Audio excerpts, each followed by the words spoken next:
या सर्व गुणवान करता एकदा जोरदार टाळ्या वाजवा। असे गुणवान आज माझ्या कीर्तना करता उपस्थित आहेत, हे माझं भाग्य आहे महाराज। नाही तर कुठं कुठं असे भेटतात महाराज। आपण जर म्हणलं ना एका जनार्दनी घडो त्यांचा संग, मी काय म्हणलं एका जनार्दनी घडो त्यांचा संग, मागचे काय म्हणते तुम्हाला माहिती का? एका जनार्दनी घोड त्यांच्या संग। प्रवासाचा आनंद कवा? गाडी धोरणात असावा, रस्ता नीट असावा आणि ड्रायव्हर फुल पेलेला असावा। नाही ना महाराज, गाडी धोरणात असावा, रस्ता नीट असावा आणि ड्रायव्हर धोरणात असावा। जेवायचा आनंद कवा? गावरान गाईचं दूध असावा, बाजरीची भाकर असावा आणि तोंडी लावायला कायच कळत आहे। स्वयंपाक करणारी महिला सुगरण असावा, वाढणारा उदार असावा आणि जेवणारा रसज्ञ पाहिजे। हा सगळ्याच महिला सुगरण नसतात, ठराविक महिलांच्या हाताला चव आहे, नाही तर काही काही महिलांचा स्वयंपाक असतो डबाची डबा मसाला चव नाही कशाला। पहिल्या महिला चपात्या करायच्या तर एवढी चपाती फुगत होती, आता चपातीच फुगाना करणारीच फुगती। पण आज माझ्या कीर्तन करता गुणवान उपस्थित त्यांना कोटी कोटी वंदन। फेटा बांधणं, कंबर बांधणं, उभं राहून 2 तास बोलणं हे कीर्तनाचं एक अंग आहे। तर खरं कीर्तन कोणतं? नाम संकीर्तन साधन भय सोपे, जळतील पापे जन्मांतरीचे। या नाम संकीर्तनाने अनेकांचा उद्धार झाला महाराज। नाम चांगले चांगले माझे कंठी राहू भले, कपी कुळ उद्धरिले मुक्त केले राक्षसा। या नाम संकीर्तनाने वानर कुळाचा उद्धार झाला महाराज। एवढे जन्मला मरकट तो वैष्णवा माझे अतिश्रेष्ठ, हनुमंते म्हणावया कनिष्ठ ऐसा पापिष्ट कोण आहे? हनुमंतरायांना कनिष्ठ कोण म्हणे? वानराची जाते हनुमंतरायांची, पण जगातील सगळ्यात श्रेष्ठ बाबतीत हनुमंतराय, सामान्यतः हनुमंतराय। सगळ्या खेळात हुशार खेळ्या बजरंगबली। आणि हनुमंतराला घडवायची जबाबदारी जर कुणी घेतली असेल तर त्या अंजनी मातेनं। म्हणून महिला मंडळ मुलांवर संस्कार करायचं काम आहे तुमचे। हे जे लहान लहान मुलं कीर्तनाला आलेत ना, ही महाराष्ट्राची खरी आदर्श पिढी, यांच्यावर संस्कार होण्यासाठी एवढा मोठा धर्म मंडप आहे। हा, तुमची दिली चांगली आहेत, शांत बसली आहेत, नाही तर काही काही गावचे पूर सांभाळायचं सोपं, पूर सांभाळायचं सोपं काय महाराज? एक पूर्व कीर्तनासमोर बसला, काय करायचं? मी त्याला म्हणलं गा बस, ते माझ्यावर धावलं, म्हणलं तूच गा बस।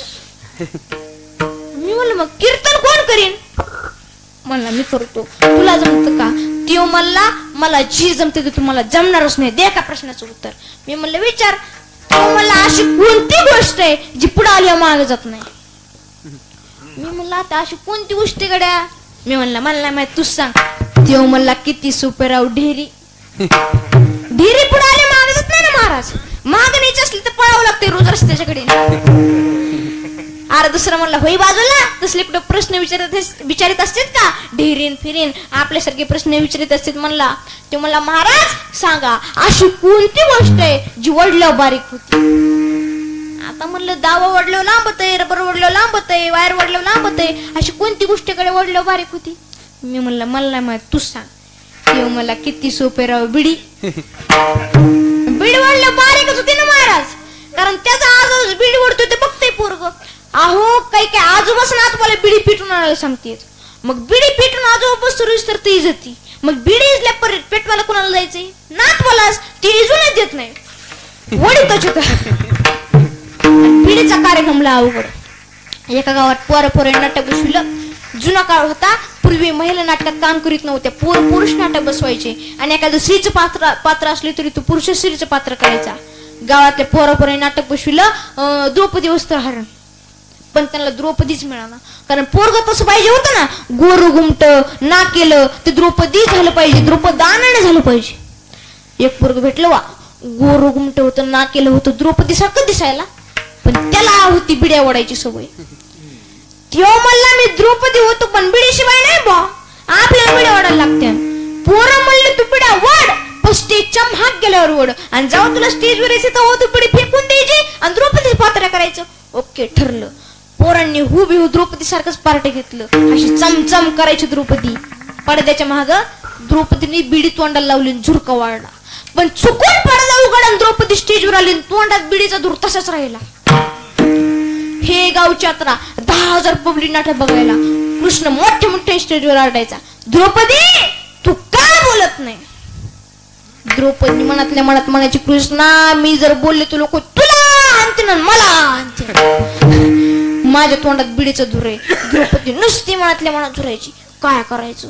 कृष्ण मोठे मोठ्याने आरडायचा, काय केलं नाही मी तुझ्यासाठी? अरे कोटी गुण तुला शिद्वारकेचा राया वेळ कसं काय लावेला? हाक मारली, जेवतं टाक बाजूला सरलं. मी माझा संसाराचा विचार केला नाही, तुझा संसार मार्गी लावला आणि आता तुम्हाला बोलत नाही. द्रौपदी तरी कवार दम काढीन. आजी दमकुंडी झालं. द्रौपदीने आ केली की बक्की बाहेर. लोक म्हणले आ अंधूर आणि कस काय निघाला?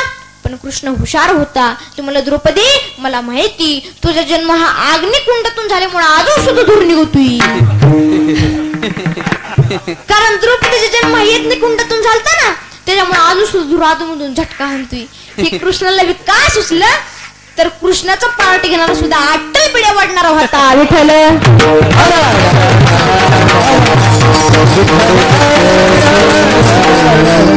पोरांनो, निट्रान बिडे ओढू नका. हा, इथं शिक्षक आहेत का कुणी? मला शिक्षकांबद्दल कौतुक वाटतं, आनंद वाटतो. शिक्षक आहेत. खर तर एका वर्गात 50-50 पोरं सांभाळायचं सोपं नाही सर. पोरं सांभाळायचं सोपं आहे काय महाराज? 2 पोराला वर्गातला उशीर झाला. सर म्हणले, इकडे तुला का उशीर झाला? ते म्हणला, सर मी शाळेत येत असताना माझ्या आईने मला 1 रुपया दिला होता. मला चॉकलेट घ्यायच्या होत्या पण रुपयाच हरवला. मी तो रुपये शोधत होतो म्हणून मला उशीर झाला. ठीक आहे बस. दुसऱ्याला विचारले, इकडे तुला का उशीर झाला? ते म्हणला, सर त्याचा रुपया हरवला होता पण त्याच्या रुपयावर मी पाय देऊन उभा राहिलो होतो. ते हल्ल्याशिवाय मला हलता येईना म्हणून मी लेट झालो. आता काय बोलावं पोरा पुढं? गणिताचे शिक्षक आले. उठ म्हणले, तुला वजाबाकी शिकवायची. वजाबाकी 5 मधून 5 गेले किती? तो मला काय माहिती. गुरुजी म्हणले, इतकं सोपं आहे ना? तो म्हणला, नाही अजून सोपं करून सांगा. मग गुरुजी म्हणले, तुझ्या डब्यात तुझ्या आईने किती चपात्या दिल्यात? तो म्हणला 2. मग 2तल्या 2 चपात्या तू खाल्ले, खाली काय राहिलं? तो म्हणला भात. अरे 0 म्हणणार, भात कुठं असतो? त्याच्यामुळे महिला मंडळ देवाकडे एकच मागा, ऐसा पुत्र देई गुंडा त्याचा ती लोकी झेंडा, त्याचा ती लोकी झेंडा, त्याचा ती लोकी झेंडा. ऐसा पुत्र देई गुंडा त्याचा ती लोकी झेंडा, त्याचा ती लोकी झेंडा, त्याचा ती लोकी झेंडा. ऐसा पुत्र देई गुंडा त्याचा ती लोकी झेंडा, त्याचा ती लोकी झेंडा.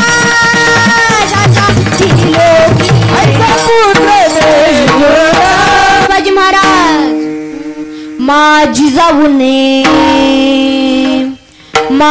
जाऊने दिया हमें सुंदर शिवाजी राजा, माझी जाऊने दिया हमें सुंदर शिवाजी राजा, माझी जाऊने दिया हमें सुंदर शिवाजी राजा, माझी जाऊने दिया हमें सुंदर शिवाजी राजा, माझी जाऊने दिया हमें सुंदर शिवाजी राजा, माझी जाऊने दिया हमें सुंदर शिवाजी राजा, माझी जाऊने दिया हमें सुंदर शिवाजी राजा, माझी जाऊने दिया हमें सुंदर शिवाजी राजा.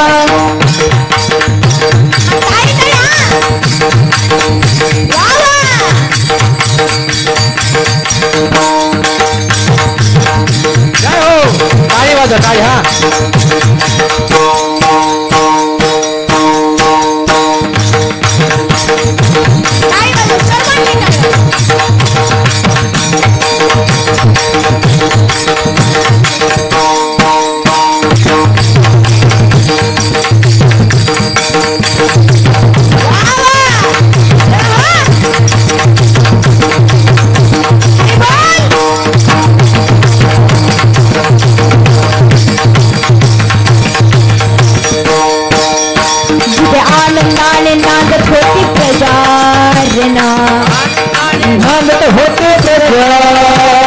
समाज म्हणत होता जनता राजा देना, समाज म्हणत होता जनता राजा.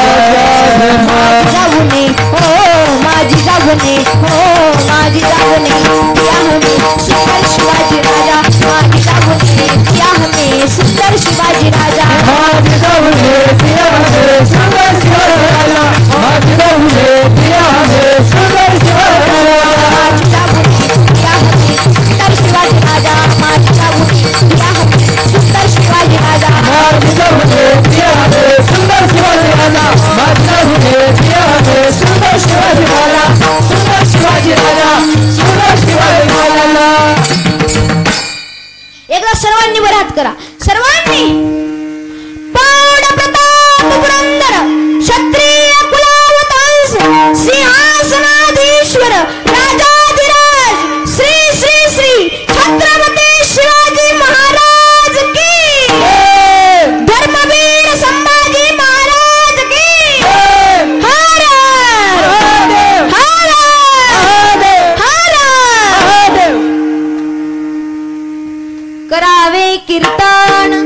मुखी गावे हरीचे गुण.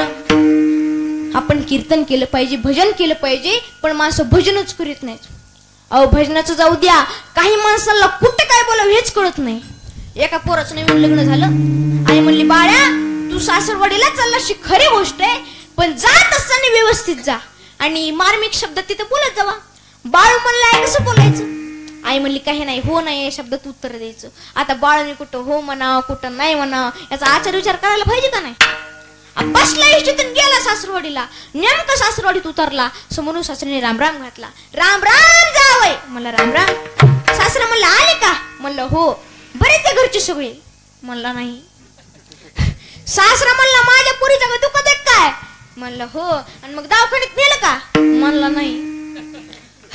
सासरा म्हणला, माझी पोरगी लय सिरियस आहे काय? म्हणलं हो. आणि मग माझ्या पुरीचं काय भरोसा?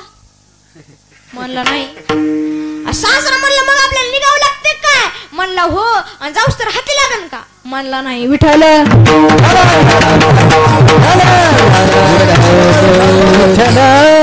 कुठे काय बोलावं हेच कळत नाही. आणखी उदाहरण पहा.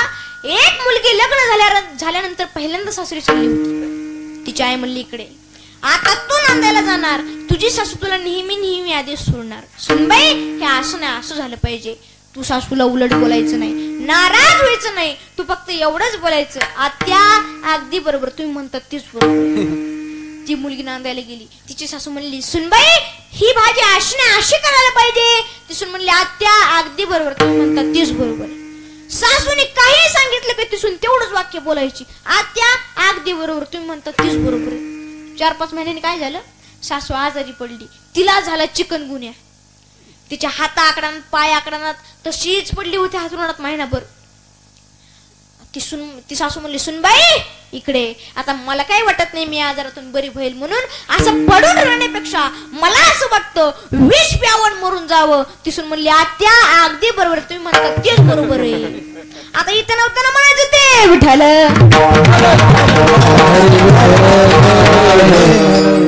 करावे कीर्तन मुखी गावे हरीचे गुण. ठीक आहे महाराज, आम्ही कीर्तन करू, मुखाने देवाचं गुण गाऊ, पण फायदा काय? मग काही नये बाधा, हो मग काही नये बाधा, मग काही नये मग काही नये बाधा, मग काही नये बाधा, मग काही नये बाधा, मग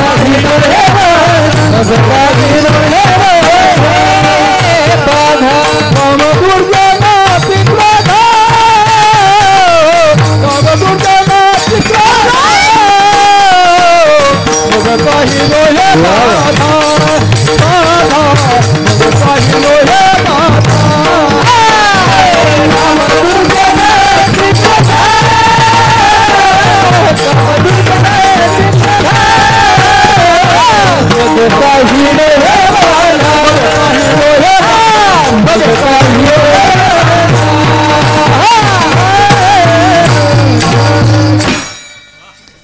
हे जे काम क्रोध विकार आहेत ना ते फार भयानक आहेत महाराज. म्हणून हे काम क्रोध विकार आपल्याला होऊ नये याच्याकरता आपण नामचिंतन केलं पाहिजे. राम नामात किती ताकद आहे याची किंमत रावणाला कळाली. ते वानरसैन्याने दगडाव काय लिहिलं? हो बोला, दगडाव काय लिहिलं? राम. आणि दगड पाण्यात तरले महाराज. आणि दगड पाण्यात तरल्याच्या नंतर निम्मा सेतू तयार झाला. आणि निम्मा सेतू तयार झाला, कुणीतरी त्याचा फोटो काढून व्हॉट्सअपला टाकला. आणि लंकेत एका व्हॉट्सअप ग्रुपवर मेसेज गेला की राम नामाने दगड तरले. राक्षस म्हणले, आयो ज्याच्या नावाने दगड तरते त्याच्यासोबत युद्ध करायचं सोपं काय? जगायचं असलं तर पार्टी बदलावं लागती म्हणला. चला गुवाहाटीला. जगायचं असलं तर पार्टी बदलायला लागती. शत्रू सामान्य काय? एका राक्षसाने दुसऱ्या राक्षसाला, दुसऱ्या राक्षसाने तिसऱ्या राक्षसाला, असं करता करता 5000 राक्षसाची मीटिंग ठरली राज्याला. म्हणले काय करायचं? रावणाकडे मोर्चा न्यायचा. चल लगेच रावणाकडे मोर्चा घेऊन. सरकार शत्रू सामान्य नाही, नावाने दगड तरते काय कमी ताकद आहे का? तुमच्यात ती ताकद आहे का? रावण म्हणला, कुणीतरी पिन हल्ली गाड्या. त्याच्याशिवाय एवढ्या मोठ्याने बोलतच नाही. माझच खात्यातून माझ्यावर गुरकते. म्हणला रावण म्हणला रामात तशी ताकद आहे का? रावण म्हणतात रावण 80,000 बायका 1,00,000 मुलं 1.5 लाख नातू 1.25 लाख पंतू इतकी ताकद आहे आणि त्याला राशन कार्ड गहू किती मिळत असं? पिवळ्या कोपनाचं कडी नव्हतं रावण, सरकार त्याच होतं. रावण म्हणला रामात तशी ताकद आहे का? मी सुद्धा दगड पाण्यात तारू शकतो. प्रजा म्हणली आम्हाला डोळ्याने बघायचे. चला म्हणले लगेच कंबराईत त्या पाण्यात रावण गेला, दगड हातात घेतला आणि दगड पाण्यात सोडल्या बरोबर दगड पाण्यात सोडला आणि दगड पाण्यात बुडाला नाही. हा ऐका, दगड पाण्यात सोडला दगड बुडालाच नाही. सगळी प्रजा खुश झाली. पण एकाला जरा डाऊट झाला. ती म्हणला असा दगड तरतोय बसल्यावर बुडन. ती म्हणले तूच बसून बघ. बसला तरी दगड बुडाला नाही. आता तर रावण बी खुश झाला. प्रजा म्हणली लाट कुणाची बी असू दे गुलाल आपलाच. मिरवणूक काढायची म्हणले. मिरवणूक काढी. आता त्यांची मिरवणूक म्हणले साधी असं डिझाईन गुलाल. मिरवणूक संपली. रावण जेवायला घरी आला. मंदोदरीने ताट केलं आणि घास मुखात घालणार. मंदोदरी म्हणली मालक काल काय ऐकलं ते खरं आहे का? मंदोदरी म्हणले तुमच्या हाताने कुठे दगड तरत असतात का? एवढे पापी तुम्ही आणि तुमच्या हाताने दगड तरते शक्यच नाही. कस काय दगड तरला? रावण म्हणला मरण पण तुला सांगणार नाही. मंदोदरी म्हणली सांगावंच लागन. आता शेवटी राज हट्ट बाल हट्ट श्री हट्ट. रावण म्हणला ठीक आहे सांगतो पण कुणाला सांगू नको. मंदोदरी म्हणली कुणाला सांगत नाही. रावण म्हणला मी कंबरात पाण्यात गेलो दगड हातात घेतला आणि दगडाला शपथ घातली. अय दगडा जर तू पाण्यात बुडाला तर तुला राम नावाची शपथ आहे. राम नावाची शपथ मी त्या दगडाला घातली म्हणून दगड पाण्यात तरला. म्हणजे शत्रूच वैरी आहे पण त्याने सुद्धा नामचिंतन केलं तरी त्याचं कल्याण होतं. ही राम नामात ताकद आहे. विठ्ठल परिवर्तन होणं ही काळाची गरज आहे. व्यसनापासून दूर राहा. मित्रमंडळी चांगली ठेवा. नाही तर सुरुवातीला 5 ताडी तुमच्या ओळखता नाडी दारू चलावताना गुढी कवलगन महाडी इकली गाडी बायकोची जीर्ण झाली साडी अवला आव्हाने तर दारूला गाडी धरण्यानं बतो गोवाची जुडीन मग कळ परमार्थाची गोडी. आणि टाळ्या वाजवायच्या असले तर अशा जोरात वाजवायच्या. तुमच्याकडे काय टोल आहे का टाळ्या वाजवायला? विठ्ठल बदल महत्वाचा आहे. रिझल्ट नुसते कीर्तन ऐकू नका. कीर्तन कमीत कसं टीव्हीला कीर्तन युट्यूबला कीर्तन फेसबुकला कीर्तन सोशल मीडियाला कीर्तन आहे. जो सोशल मीडियाचे ऍप ओपन करेन एका तरी महाराजची क्लिप तिचे कीर्तन कमीत का. पण बदलायचं कोणी? आम्ही जाम झालो सांगून सांगून. तुम्ही पॅक झाला तर ऐकू ऐकू. तुम्ही काय कमी महाराज मंडळी वाटा लावल्यात का? त्याच्यामुळे 8 दिवसाच्या सप्त्यात महाराज मंडळी किती मोठे आले याला किंमत नाही. 8 दिवसात किती तरुण मुलं माळकरी झाले याला खरी किंमत आहे. कीर्तन काय ऐकायची नुसती. 8 दिवसाच्या सप्त्यात कमीत कमी 16 तरी माळकरी वाढव ना. 8 दुनी 16. मी म्हणतो नका करू 2 वाढाना पण एक कीर्तन झाले एक तरी 8 दिवसात 8 तरी नाही. एवढा खर्च कशासाठी करायचा? बदल काय माणसात बदल होतो पण मंडपात येतो वर. खरे पटले नको रे व्यसन करून वाईट आहे रे. मंडपात येतो वर. मंडपाच्या बाहेर काढलीस तंबाखू लांबून लांबून महाराज येतात लका लय आराटते. आज तुला बारीक पिलू होतो बारीकच पण लयच बोलत होत र. चांगले निवडून निवडून महाराज आणले गावकऱ्यांनी. अरे दुसरा म्हणलं त्यांनी सांगितलंय ना व्यसन करू नका. अरे सांगितच असते ते वय वय म्हणायचंच असते.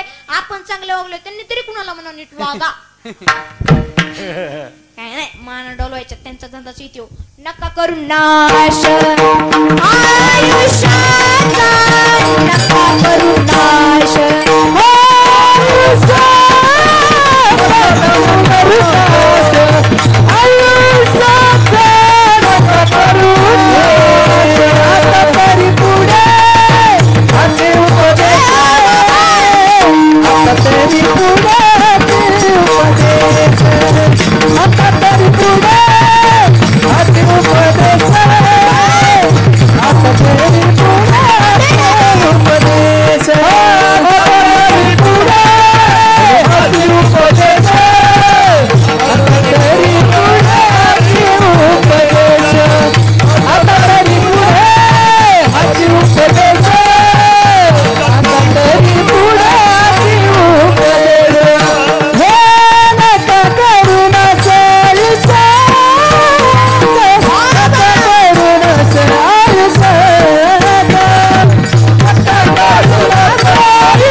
चांगलं खा, चांगलं प्या, चांगल्याच्या संगतीत राहा, व्यसनापासून दूर राहा, मित्रमंडळी चांगले ठेवा आणि भावाभावाने एक विचाराने राहण्यासाठी जावा जावा नीट राहावा.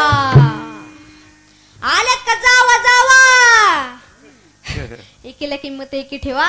कुटुंबात एकी. सासूने सुनाला लेक म्हणा, सुनाने सासूला आई म्हणा. सासूला एक सांगतो, सुनबाईले काम करीन, तिचं उलट कौतुक करायचं. माझी सून आहा लक्ष्मीच, लगेच आता बी चहा देऊ का, दूध देऊ का, कॉफी देऊ का, पोही देऊ का, गोड बोला. आणि सुनांना मी सांगतो, म्हातारीच बी कौतुक करायचं. पाहुणे आले की तुम्ही एवढंच म्हणायचं, आमच्या आते बाई काम केल्याशिवाय करमतच नाही.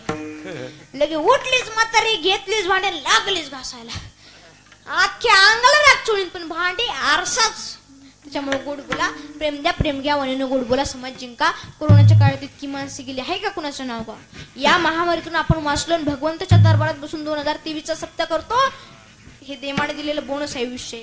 हे मानाच माना. बरवी झाली आजी बरी, नाही पण मृत्यूच्या हारी वाचून आलो इथवरी, उरले तरी तुम्हा समर्पण.